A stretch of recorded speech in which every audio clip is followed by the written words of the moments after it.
அனைவருக்கும் வணக்கம். நம்ம எல்லாருக்கும் அடிப்படையா ஒரு 3 விஷயம் தேவை. நல்ல ஆரோக்கியமான உடல், தேவைக்கேற்ப பணம், அதாவது ஃபினான்ஷியல் ஃப்ரீடம். அப்புறம் நம்ம குடும்பத்தினர், மனைவி, அப்புறம் ஒரு சக மனிதர்களோட ஒரு நல்ல ரிலேஷன்ஷிப். இந்த 3 விஷயம் தான் நம்மளுக்கு தேவை. ஆனா, இந்த 3 விஷயமும் ஒருத்தர் அடையறதுக்கு தன் வாழ்நாள் முழுவதும் கஷ்டப்பட்டுட்டு இருக்கோம். நம்மள நெறைய பேரு. ஆனா சிலர் அந்த ஸ்டேட்டஸ ஈஸியா அடைஞ்சிடுறாங்க. ஏன் அவங்களால முடியுது? நம்மளால முடியல? இதுக்கு காரணம் லேக் ஆஃப் நாலேஜா? கண்டிப்பா கிடையாது. ஏன்னா நம்ம எல்லாருக்கும் என்ன பண்ணணும்னு தெரியும். இந்த காலத்துல எல்லாமே அவைலபிளா இருக்கு.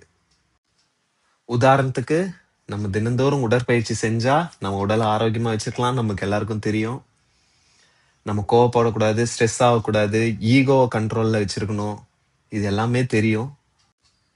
சேவ் பண்ணணும், இன்வெஸ்ட் பண்ணணும், நல்லா சம்பாதிக்கணும், இது எல்லாமே நம்மளுக்கு தெரியும். ஆனா நம்ம எதையுமே பண்றது கிடையாது. ஸோ லேக் ஆஃப் நாலேஜ் அப்படின்றது கண்டிப்பா கிடையாது. நம்ம எல்லாருக்கும் எல்லாமே தெரியும், தெரிஞ்சும் பண்ணாம இருக்கிறோம். இதுக்கு என்ன காரணம் அப்படின்னு பாத்தீங்கன்னா, நம்ம ஒரு மோட்டிவேஷனல் கிளாஸா இருக்கலாம், ஒரு மோட்டிவேஷனல் வீடியோ பார்க்கறதா இருக்கலாம், இல்ல செல்ஃப் ஹெல்ப் புக்கு, இந்த மாதிரி மோட்டிவேஷனல் புக்ஸ் படிக்கும் போதா இருக்கலாம். படிச்ச உடனே நம்மளுக்கு ஒரு மோட்டிவேஷன் வரும். நாளையில இருந்து கண்டிப்பா இந்த ஒரு விஷயத்த நம்ம ஃபாலோ பண்ணணும் அப்படின்னு சொல்லி நம்மளுக்கு ஒரு எனர்ஜி வரும். ஆனா அந்த எனர்ஜி ஒரு 2-3 நாள்ல காணாம போயிடும். இந்த எல்லா பிரச்சனைக்கும் தீர்வு தான் இந்த book what to say when you talk to your self.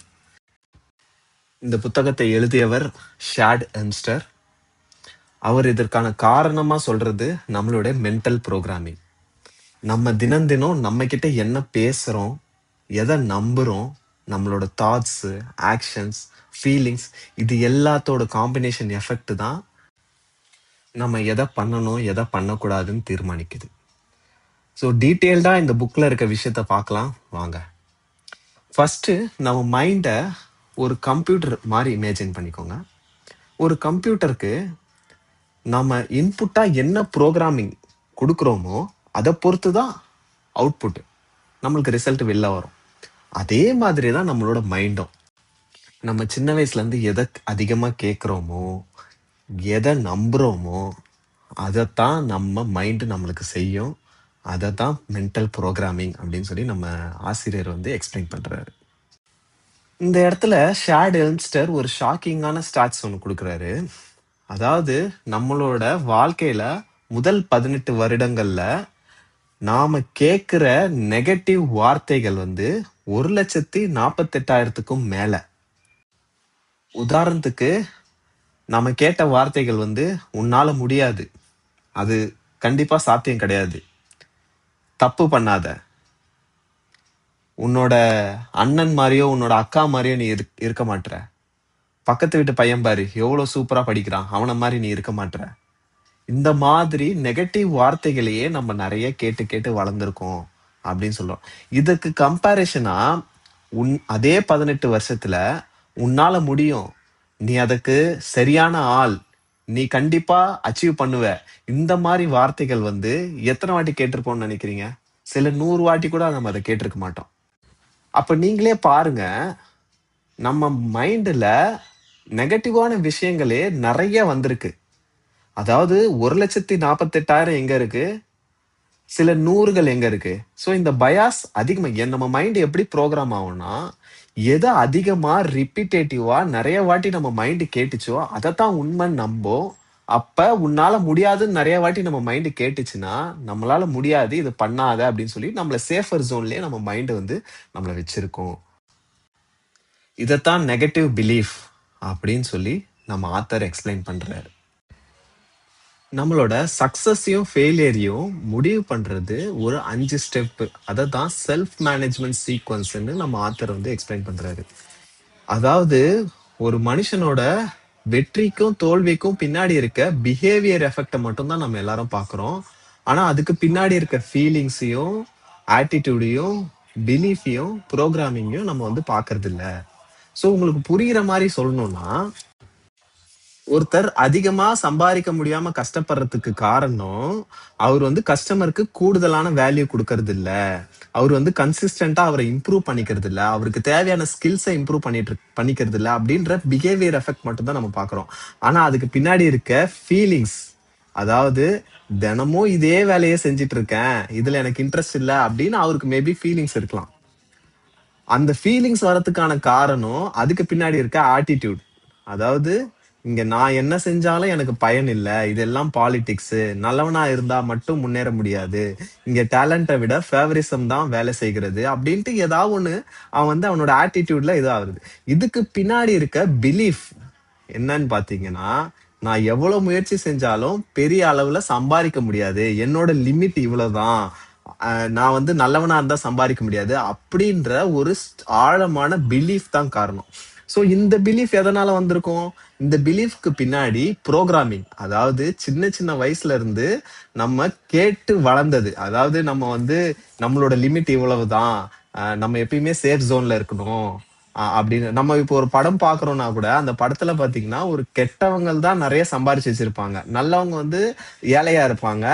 அவங்க நல்லவங்க வேற டயலாக் விடுவாங்க, நிறைய சம்பாரிச்சா நிம்மதி இருக்காது அப்படின்னு சொல்லி. இந்த மாதிரி விஷயங்களை கேட்டு கேட்டு கேட்டு கேட்டு வளர்ந்த நம்மளுக்கு ப்ரோக்ராமிங் ஆயிடுச்சுன்னா நம்மளோட பிலீஃப் சிஸ்டம் அதே மாதிரி இருக்கும். அதே அதுக்கேத்த மாதிரி ஆட்டிடியூடு, அதுக்கேத்த மாதிரி ஃபீலிங், அதுதான் பிஹேவியரா மாறி நம்மளுக்கு வந்து அவுட்புட் கொடுக்குது. இதனாலதான் ஒருத்தன் சம்பாதிக்காம இருக்கிறான் அப்படின்ட்டு ஆத்தர் வந்து இந்த செல்ஃப் மேனேஜ்மெண்ட் சீக்வன்ஸை அழகா எக்ஸ்பிளைன் பண்றாரு. இந்த பிலீஃப் சிஸ்டம் உண்மையிலேயே ஒருத்தரோட வாழ்க்கைய மாத்திருக்கு. அது என்னன்னா, தாமஸ் ஆல்வா எடிசன் அவரோட சின்ன வயசுல அவங்களோட ஆசிரியர் வந்து ஒரு டைரியில வந்து ஒரு விஷயத்தை எழுதி உங்க பேரண்ட்ஸ் கிட்ட இதை காட்டுங்க அப்படின்னு சொல்லி எழுதி கொடுத்துருக்காருங்க. அதை எடுத்துட்டு போய் அவங்க அம்மா கிட்ட அவர் காட்டுறாரு. அவங்க அம்மா அதை படிச்சுட்டு, நீ வந்து ரொம்ப, உங்க டீச்சர் என்ன எழுதியிருக்காங்கன்னா, நீ ரொம்ப வந்து அறிவாளி, புத்திசாலியான ஆளு, நீ நார்மல் சைல்டு மாதிரி கிடையாது, அதனால உன்னை வந்து உனக்கு வந்து ஸ்கூலே தேவையில்லை, நீ வீட்டுல உட்காந்தே படிக்கலாம் அப்படின்னு சொல்லி உங்க டீச்சர் வந்து எழுதியிருக்காங்க. இனிமேல் நானே உனக்கு சொல்லி தரேன் எல்லாத்தையும் அப்படின்னு சொல்லிட்டு அவங்க குழந்தையில தாமஸ் ஆல்வா எடிசன் கிட்ட சொல்லியிருக்காங்க. அவரும் அதை ஆழமா நம்பி கடைசியில அவர் என்ன ஆனாருன்னு தெரியும். நம்ம இப்ப வெளிச்சத்துல இருக்கோம்னா அதுக்கு காரணமே அவர்தான். அவர் வந்து கொஞ்சம் பெருசானதுக்கு அப்புறம் அவங்க அம்மா எல்லாம் இறந்துட்டாங்க. இறந்ததுக்கு அப்புறம் அவருக்கு வந்து அதே டைரி கிடைக்குது. அதை எடுத்து என்ன எழுதியிருக்காங்க அப்படின்னு சொல்லி அந்த டைரியில எழுதி பார்த்தா, அந்த டீச்சர் எழுதுனது, உங்க பையனுக்கு மண்டையில ஒண்ணுமே கிடையாது, உங்க பையனுக்கு மண்டையில முட்டை தான் இருக்கு, அவருக்கு வந்து படிப்பே வராது, அவர் வந்து இங்க ஸ்கூல்ல இருக்க மத்த பசங்களையும் கெடுக்கிறாரு அப்படின்னு சொல்லிட்டு அவர் நீங்களே ஸ்கூல்ல விட்டு கூட்டிட்டு போயிடுங்க அப்படின்னு சொல்லி அவங்க டீச்சர் எழுதியிருக்காங்க. நீங்க கொஞ்சம் யோசிச்சு பாருங்க, அவங்க அம்மா அன்னைக்கு அந்த டீச்சர் எழுதுனது அப்படியே சொல்லியிருந்தா நம்மளுக்கு இந்த லைட் கிடைச்சிருக்குமா? அந்த பிலீஃப் சிஸ்டம், அதாவது அவங்க அம்மா, அதாவது நம்ம எல்லாரும் அவங்களோட தாமஸ் ஆல்வா எடிசன் தான் பார்த்திருக்கோம். பட் ஆனா அவங்க அம்மா கான்ட்ரிபியூட் பண்ணது, இந்த மேன் கைண்டுக்கு கான்ட்ரிபியூட் பண்ணது ரொம்ப பெருசு. ஸோ அவருக்குள்ள அந்த பிலீஃப் சிஸ்டத்தை விதைச்சனாலதான் அவரோட ட்ரூ பொட்டன்ஷியல் வெளியாச்சு. ஸோ இது இப்ப நான் சொல்றதுக்கு காரணம் நீங்க குழந்தைய சரியா வளர்க்க அப்படின்றதுக்கு கிடையாது. இது ஜஸ்ட் பிலீஃப் சிஸ்டம் எப்படி ஒர்க் ஆகுது அப்படின்னு சொல்லி உங்களுக்கு புரிய வைக்கிறதுக்காக. இப்போ இந்த பிலீஃப் சிஸ்டத்தை நம்மளுக்கு ஏத்த மாதிரி மாத்தணும்னா நம்மளோட ஓல்டு ப்ரோக்ராமிங்க நியூ ப்ரோக்ராமிங்கா மாத்தணும். இந்த நியூ ப்ரோக்ராமிங்கா மாத்துறதுக்கு நம்ம ஆத்தர் ஷேட் எல்ம்ஸ்டர் சொல்ற விஷயம் செல்ஃப் டாக். செல்ஃப் டாக்னா ஒன்றும் பெரிய விஷயம் கிடையாது. நம்ம கிட்டயே டெய்லி பேசிட்டு இருக்கோம். ஆனா அந்த பேசுற வார்த்தையை இப்ப நம்ம கவனிச்சு அதை நம்மளுக்கு ஏத்த மாதிரி மாத்தி நம்ம கிட்டே நம்ம பேச போறோம். அதாவது நம்ம சின்ன வயசுல இருந்து கேட்ட வார்த்தைகள், மெசேஜஸ், ஒப்பீனியன், கமெண்ட்ஸ் எல்லாமே நம்மளுடைய ப்ரோக்ராமா உருவாக்குதுன்னு நம்ம ஆசிரியர் சொல்றாரு. ஆனா அத புதுசா மாத்தணும், புதிய ப்ரோக்ராமிங்கா மாத்தணும் அப்படின்னா அதற்கு புதிய மெசேஜ், புதிய இன்புட் நம்ம வந்து கொடுக்கணும். அதாவது ஓல்டு ப்ரோக்ராமிங்க்கு பதிலா நியூ ப்ரோக்ராமிங் நம்ம வந்து கோட் பண்ணணும். இப்ப நியூ ப்ரோக்ராமிங்க செல்ஃப் டாக் மூலியமா மாத்துறதுக்கு நம்ம செல்ஃப் டாக்ல இருக்க 5 லெவலை பத்தி நம்ம ஆத்தர் வந்து எக்ஸ்பிளைன் பண்றாரு. லெவல் 1 ஆஃப் செல்ஃப் டாக் வந்து நெகட்டிவ் அக்செப்டன்ஸ். இது ரொம்பவும் மோசமான ஒரு லெவல். இந்த லெவல்ல நம்ம பெரும்பாலும் யூஸ் பண்ற வார்த்தைகள் என்னன்னு பாத்தீங்கன்னா, என்னால முடியாது, என்னால வந்து பப்ளிக் ஸ்பீக்கிங் பண்ண முடியாது, எனக்கு இங்கிலீஷ் சரியா வராது, என்னால வெயிட் குறைக்க முடியாது, எனக்கு ஞாபக சக்தி கிடையாது, நான் எப்பவுமே இப்படிதான், இங்க முக்கியமான விஷயம் என்னன்னா, நாம ஒரு நெகட்டிவ் விஷயத்த நம்மளுக்குள்ளேயே திரும்ப திரும்ப சொல்லிட்டு இருக்கிறது மட்டும் இல்லாம, அத நம்ம அக்செப்ட் பண்ண ஆரம்பிக்கிறோம். அதனால இந்த இதத்தான் நெகட்டிவ் அக்செப்டன்ஸ் அப்படின்னு சொல்லி நம்ம ஆத்தர் வந்து சொல்றாரு. அப்ப ஃபர்ஸ்ட் எக்ஸசைஸ் என்னன்னா, நம்ம எப்பெல்லாம் நம்ம கிட்ட நெகட்டிவா பேசுறோம் அப்படின்றத நம்ம நோட் பண்ண சொல்றாரு நம்ம ஆத்தர். லெவல் 2 வந்து recognition and need to change. இப்போ நம்ம கொஞ்சம் முன்னேறுறோம், நமக்கு என்ன ப்ராப்ளம்னு தெரியுது, அதை நம்ம மாத்தணும்னு சொல்லி நினைக்கிறோம். ஸோ இப்போ நம்ம இந்த லெவல்ல என்னெல்லாம் பேசுவோம் அப்படின்னு சொல்லி பார்க்கலாம். நான் இதை மாற்ற வேண்டும், நான் தினமும் உடற்பயிற்சி செய்ய வேண்டும், நான் சீக்கிரம் தூங்க வேண்டும், நான் அதிகமாக படிக்க வேண்டும், நான் எந்த விஷயத்தையும் தள்ளி போடக்கூடாது, நான் அதிகமாக சம்பாதிக்க வேண்டும். இப்ப இதை கேட்கும் போது இது பாசிட்டிவா தெரிஞ்சாலும் இந்த சென்டென்ஸ் எதுவுமே கம்ப்ளீட் ஆகல. எப்படின்னு பாத்தீங்கன்னா, நான் எக்ஸசைஸ் செய்ய வேண்டும், இந்த சென்டென்ஸ் கம்ப்ளீட் ஆகல. ஆனா இப்ப நான் எக்ஸசைஸ் செஞ்சிட்டு இல்ல. நான் சீக்கிரம் தூங்க வேண்டும், ஆனா இப்ப நான் சீக்கிரம் தூங்குறது இல்ல. நான் அதிகமாக படிக்க வேண்டும், ஆனா இப்ப நான் அதிகமா படிக்கிறது இல்ல. நான் எந்த வேலையும் தள்ளி போடக்கூடாது, ஆனால் இப்போது தள்ளி போட்டு கொண்டு இருக்கிறேன். சோ இந்த சென்டென்ஸ் கம்ப்ளீட் ஆகாதனால இதுக்கு பின்னாடி இருக்க ஹிடன் மீனிங் வந்து நெகட்டிவா தான் இருக்கு. சோ இந்த லெவல் வந்து ரொம்ப மோசம். நம்ம பாசிட்டிவா பேசுறோம்னு சொல்லி நினைச்சிட்டு இருக்கோம், ஆனா இந்த லெவல்ல இருக்கிறவங்களும் நெகட்டிவா தான் அக்செப்ட் பண்ணிக்கிறாங்க அப்படின்னு சொல்லி நம்ம ஆத்தர் வந்து சொல்றாரு. நெக்ஸ்ட் லெவல் 3 வந்து டிசிஷன் டு சேஞ்ச். அதாவது பீப்புள் இந்த இடத்துல இந்த லெவல் ஆஃப் செல்ஃப் டாக்ல ஒரு டிசிஷனை ஸ்ட்ராங்கா பிரசன்ட் டென்ஸ்ல எடுக்கிறாங்க. அதாவது உதாரணத்துக்கு பாத்தீங்கன்னா, நான் இன்னில இருந்து ஜிம்முக்கு போக போறேன், இன்னில இருந்து நான் கண்டிப்பா எந்த வேலையும் தள்ளி போட மாட்டேன், இன்னில இருந்து நான் சீக்கிரம் தூங்க போறேன், இன்னில இருந்து நான் அதிகமா சாப்பிட மாட்டேன். இந்த மாதிரி ஒரு டிசிஷனை ஸ்ட்ராங்கா எடுக்கிறது தான் இந்த லெவல் ஆஃப் செல்ஃப் டாக். அதாவது நம்ம இது வரைக்கும் பார்த்த செல்ஃப் டாக்லயே இந்த லெவல்ல இருக்க செல்ஃப் டாக் தான் நம்மளுக்கு ஏத்த மாதிரி, நம்மளுக்கு பிடிச்ச மாதிரி, நம்மளுக்கு ஏத்த மாதிரியான வேலைகளை செய்ய தொடங்குற செல்ஃப் டாக் இது. சரிங்களா? Next level of self talk வந்து பெட்டர் யூ. இது வரைக்கும் நம்ம பார்த்த செல்ஃப் டாக் லெவல்லயே இதுதான் ரொம்ப பெஸ்ட் அண்ட் எஃபெக்டிவ். ஏன்னா இந்த செல்ஃப் டாக்ல நம்ம ஒரு ப்ராப்ளம்க்கு சொல்யூஷன் மட்டும் சொல்லாம, டிசிஷன் மட்டும் எடுக்காம, அதற்கான நம்மளோட ஐடென்டிட்டியே நம்ம நம்மளுக்கு ஏத்த மாதிரி மாத்தி சொல்ல போறோம். எப்படின்னு சொல்லி ஒரு எக்ஸாம்பிள்ல பாத்துடலாம். நாளையில இருந்து நான் கண்டிப்பா ஜிம்முக்கு போறேன் அப்படின்ற ஒரு டிசிஷன் மட்டும் எடுக்காம, நான் ஒரு ஹெல்த் கான்சியஸான பர்சன், எனக்கு ஜிம்முக்கு போறது ஒரு பிரியாரிட்டி, நான் காலையில சீக்கிரம் ஏஞ்சி ஃபர்ஸ்ட் வேலையா ஜிம்முக்கு போயிடுவேன் அப்படின்னு நம்மளோட ஐடென்டிட்டியை பத்தி பேச ஆரம்பிச்சதுக்கு அப்புறமா நம்மளோட ஓல்டு ப்ரோக்ராமிங்லாம் கிடையாது, இதுதான் நான் அப்படின்னு ஒரு ஸ்ட்ராங்கான இன்ஸ்ட்ரக்ஷனோ ப்ரோக்ராமிங்கோ நம்மளோட மூளைக்கு நம்ம கொடுக்க ஆரம்பிக்கிற லெவல் ஆஃப் செல்ஃப் டாக் தான் இது. இந்த லெவல் ஆஃப் செல்ஃப் டாக்ல ரொம்ப கவனிக்க வேண்டிய விஷயம் என்னன்னா, நம்ம பிரசன்ட் டென்ஸ்ல நம்ம பேசுறோம். அதாவது லெவல் 3லயும் பிரசன்ட் டென்ஸ்ல பேசுறோம், லெவல் 4ல பிரசன்ட் டென்ஸ்ல பேசுறது மட்டும் இல்லாம, நம்ம நம்மளோட ஐடென்டிட்டியை குறிக்கிறது மூலியமா நம்ம ஸ்ட்ராங்கான இன்ஸ்ட்ரக்ஷன் நம்ம மூளைக்கு கொடுக்குறோம். Next level of self talk வந்து ஸ்பிரிச்சுவல் அஃபர்மேஷன், ஆன்மீக உறுதிமொழி.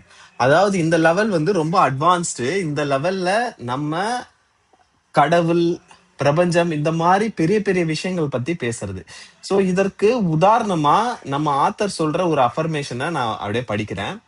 நான் இந்த பிரபஞ்சத்துடன் ஒன்றாக இருக்கிறேன், இந்த பிரபஞ்சமும் என்னுடன் ஒன்றாக இருக்கிறது, நான் இந்த பிரபஞ்சத்தின் ஒரு பகுதி, அதற்குள் இருக்கிறேன், மேலும் தெய்வீக நன்மை நிறைந்த பேரண்டத்தில் ஒளிரும் ஒரு சிறிய ஒளி கீற்றாக நான் இருக்கிறேன். இந்த மாதிரியான அஃபர்மேஷன்களை பத்தி நிறைய பேசுறது ரொம்ப நம்மளோட திங்கிங் வந்து ஜஸ்ட் நம்ம அப்படின்னு இல்லாம இந்த பிரபஞ்சம், கடவுள், அந்த மாதிரி விஷயங்கள்ல நம்ம பேசுறது தான் இந்த level of self talk. So இப்போ நம்ம 5 லெவல் ஆஃப் செல்ஃப் டாக் நம்ம பார்த்துட்டோம். இதுல எந்த லெவல்ல இருக்கோம்னு சொல்லி நம்ம ஃபர்ஸ்ட் ஒரு அவேர்னஸ் எடுத்துக்கிட்டு, இப்ப நம்ம எல்லாருக்கும் புரிஞ்சிருக்கோம், நம்ம கிட்ட பேசுற வார்த்தைகள் சாதாரண வார்த்தைகள் இல்ல, அந்த வார்த்தைகள் தான் நம்முடைய அடுத்த எண்ணமாகவோ, அடுத்த நம்பிக்கையாகவோ, அடுத்த செயலாகவோ, இறுதியில் நம்முடைய வாழ்க்கையின் ஒரு பகுதியாக மாறலாம்.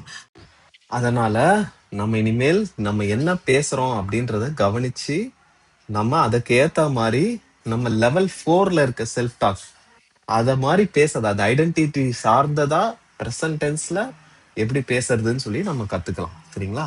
ஸோ அதுக்கு முன்னாடி நம்ம வந்து இப்ப செல்ஃப் டாக் எப்படி எழுதுறது? ஏன்னா செல்ஃப் டாக்ன்றது நம்ம எழுதி அதை தினம் தினம் கேட்கணும். தினம் தினம் கேட்கணும். நம்ம அதை நம்ம கூட நிறைய வாட்டி பேசணும். ஸோ இந்த மாதிரி எக்ஸசைஸ்லாம் பண்ண பண்ண பண்ண பண்ண தான் நம்மளுக்கு ரிசல்ட்ன்றது குயிக்கா கிடைக்கும். நம்மளுக்கு அந்த ஓல்டு ப்ரோக்ராமிங் நியூ ப்ரோக்ராமிங்கா மாறும். ஸோ இந்த செல்ஃப் டாக் எப்படி எழுதுறது அப்படின்னு பாத்தீங்கன்னா, பொதுவா நான் எழுதுன ஒரு செல்ஃப் டாக் எப்படி எழுதுனேன் அப்படின்னு சொல்லி உங்களுக்கு நான் சொல்றேன். நான் இப்போ உங்களுக்கு எல்லாருக்கும் தெரியும், நான் ஃபாஸ்டிங் அப்படின்னு ஒரு செஷன் நான் வந்து முன்னாடி எடுத்திருந்தேன். நம்ம அந்த ஃபாஸ்ட் திஸ் வே அப்படின்ற புக்கோட நூல் வாசிப்பு நான் பேசியிருந்தேன். அப்ப நான் எப்படி அந்த பழக்கத்தை உண்டாக்குனேன் அப்படின்னு பாத்தீங்கன்னா, ஃபர்ஸ்ட் எனக்குள்ள ஒரு பிலீஃப் இருந்தது. நான் சாப்பிடலன்னா எனக்கு எனர்ஜி கிடைக்காது. எனர்ஜி கிடைக்கலன்னா என்னால சரியா எஃபிஷியன்ட்டா ஒர்க் பண்ண முடியாது அப்படின்ட்டு. இந்த ஓல்டு பிலீஃப நான் செல்ஃப் டாக் மூலியமா எனக்குள்ள கரெக்ட் பண்ணிக்கிட்டேன். அது எப்படின்னு பாத்தீங்கன்னா, ஃபர்ஸ்ட் நான் ஒரு ஹெல்த் கான்சியஸான பர்சன் அப்படின்னு என்னோட ஐடென்டிட்டியை நான் குறிச்சுக்கிட்டேன் ஃபர்ஸ்ட். அப்புறம் நான் ஃபாஸ்டிங் இருக்கும் போது என் உடம்புல இருக்க தேவையில்லாத கொழுப்பெல்லாம் கரைஞ்சி எனக்கு எனர்ஜி கொடுக்குது அப்படின்னு சொல்லி நான் எழுதினேன். அப்புறம் கீட்டோசிஸ்ன்ற ப்ராசஸ் மூலியமா எனக்கு எஃபிஷியன்டான எனர்ஜி எனக்கு கிடைக்குது ஃபாஸ்டிங் இருக்கும் போது. எனது உடலில் உள்ள ஒவ்வொரு செல்லும் விரதத்திற்கு தயாராக உள்ளது. எனது உடலில் உள்ள ஒவ்வொரு செல்லும் விரதத்தை எதிர்நோக்கி உற்சாகமாக இருக்கிறது. எனது விரதத்திற்காக நான் உற்சாகமாக இருக்கிறேன். எனது விரதத்தை நான் மிகவும் எளிதாகவும் வெற்றிகரமாகவும் முடிக்கிறேன். இப்படின்ற அஃபர்மேஷன்ஸ் நான் வந்து டெய்லி எழுதவும் செஞ்சேன், பிளஸ் வாய் விட்டு சொல்லவும் செஞ்சேன். அதுக்கப்புறமா தான் நான் வந்து அந்த 36 மணி நேரம் ஃபாஸ்டிங்ன்றது நான் இருக்க ஆரம்பிச்சேன். ஏன்னா இந்த நம்ம திரும்ப திரும்ப திரும்ப திரும்ப நம்ம சொல்ல சொல்ல சொல்ல சொல்லுது. அதே மாதிரி நான் என்ன பண்ணேன், பாக்குற எல்லார்கிட்டயும் எங்க வீட்டுல இருக்க எல்லார்கிட்டயும் நான் இந்த வர வெள்ளிக்கிழமைனா நான் விரதம் இருக்க போறேன், என் ஒய்ஃப் கிட்ட, பாக்குறவங்க கிட்ட எல்லாருக்கிட்டையும் நான் சொல்ல சொல்ல சொல்ல சொல்ல என் பாடி அதற்கேத்த மாதிரி தயாரிச்சு அதுக்கேத்த மாதிரி ப்ரோக்ராம் ஆகிடுச்சு. அதனால எனக்கு வந்து அந்த பசி உணர்வுன்றது இல்லாம போயிடுச்சு. இந்த இந்த மாதிரிதான் ஒவ்வொரு விஷயத்தையும் நம்ம வந்து நம்மளுக்கு ஏத்த மாதிரி ப்ரோக்ராமிங் பண்ணுவோம். ஒரு ப்ராப்ளம் எடுத்துக்கிட்டு அந்த ப்ராப்ளம்கான சொல்யூஷனை பிரசன்ட் டென்ஸ்ல நம்ம ஐடென்டிட்டியை குறிக்கிற மாதிரி சார்ந்த மாதிரி நம்ம லெவல் 4 செல்ஃப் டாக் பார்த்தோம்ல, அதுக்கேத்த மாதிரி எழுதணும். ஃபர்ஸ்ட் நம்ம ப்ராப்ளம் எழுதிக்கிட்டு அதுக்கேத்த மாதிரி செல்ஃப் டாக் நிறைய விஷயம், அதாவது ஒரு ப்ராப்ளத்தை ஒரு ஆங்கிள் இருந்து மட்டும் பார்க்க கூடாது, அதுக்கு கிடைக்கிற பெனிஃபிட்ஸ் எல்லாத்தையும் பார்க்கணும். உதாரணத்துக்கு நான் நிறைய சம்பாதிக்கணும் அப்படின்னு சொல்லி ஜென்ரிக்கா இல்லாம எந்த கோல்ல எந்த இடத்துல சம்பாதிக்க போறோம் அப்படின்ற ஸ்பெசிபிக்கா இருக்கணும். சரிங்களா? நான் ஒரு நல்ல மனுஷனா இருக்கணும் அப்படின்னு மட்டும் சொல்லாம, நான் மத்தவங்க எல்லாரையும் கேர் பண்றேன், நான் மத்தவங்களுக்கு இடத்துல இருந்து நான் யோசிச்சு பாக்குறேன், நான் மத்தவங்களுக்கு இம்பார்ட்டன்ஸ் கொடுக்குறேன், இந்த மாதிரி நிறைய விஷயங்களை நம்ம செல்ஃப் டாக்கா எழுத எழுத எழுத எழுததான் ஒரு ஒரு ப்ராப்ளமுக்கு நிறைய ஆங்கிள் இருந்து சொல்யூஷனை நம்ம கொண்டு வரும்போது தான் நம்மளுக்கு அந்த ப்ரோக்ராமிங்ன்றது ஸ்ட்ராங் அண்ட் எஃபிஷியன்டா இருக்கும். இப்ப நம்மளோட டாஸ்க் என்னன்னு பாத்தீங்கன்னா, நம்ம இப்ப எப்படி செல்ஃப் டாக் எழுதணும் அப்படின்னு சொல்லி பார்த்துட்டோம். நம்ம செல்ஃப் டாக்க நம்ம ப்ராப்ளம்க்கு ஏத்த மாதிரி பல ஆங்கிள் இருந்து சொல்யூஷன்ஸை நம்ம வந்து பிரசன்ட் டென்ஸ்லயும் ஐடென்டிட்டி சார்ந்ததையாவும் எழுதி உறக்க டெய்லி படிக்கணும். அதை எழுதுனதை டெய்லி காலையில எழுந்துச்சு படிக்கணும். அது படிச்சா மட்டும் போதாது, நீங்க அந்த செல்ஃப் டாக்க வந்து ஒரு ரெக்கார்டு போன்ல வந்து ரெக்கார்ட் பண்ணிட்டு தினமும் அதை வந்து ப்ளே பண்ணி கேட்கணும். ஏதாவது நீங்க வந்து நடந்து போறப்ப டிராவல் பண்றப்ப ஹெட்செட் மாட்டிட்டு நீங்க பாட்டு ஏதாவது கேட்கறதுக்கு பதிலா உங்களோட செல்ஃப் டாக்க உங்க குரல்ல நீங்க பதிவு செஞ்சதை நீங்க திரும்ப திரும்ப திரும்ப திரும்ப கேட்கலாம். ஸோ இப்படி கேட்கும் போது நம்மளோட ப்ரோக்ராமிங்ன்றது ரொம்ப எஃபிஷியன்டா இருக்கும். ஸோ இந்த செல்ஃப் டாக் வந்து எப்படி வேணா இருக்கலாம். நம்மளுக்கு ஒரு மோட்டிவேஷனா இருக்கலாம், ஒரு நல்ல பழக்கத்தை உருவாக்குறதா இருக்கலாம், ஒரு கெட்ட பழக்கத்துல இருந்து விடுபெறதா இருக்கலாம், நம்மளோட கோல்ஸ் அடையறதா இருக்கலாம். It can be anything.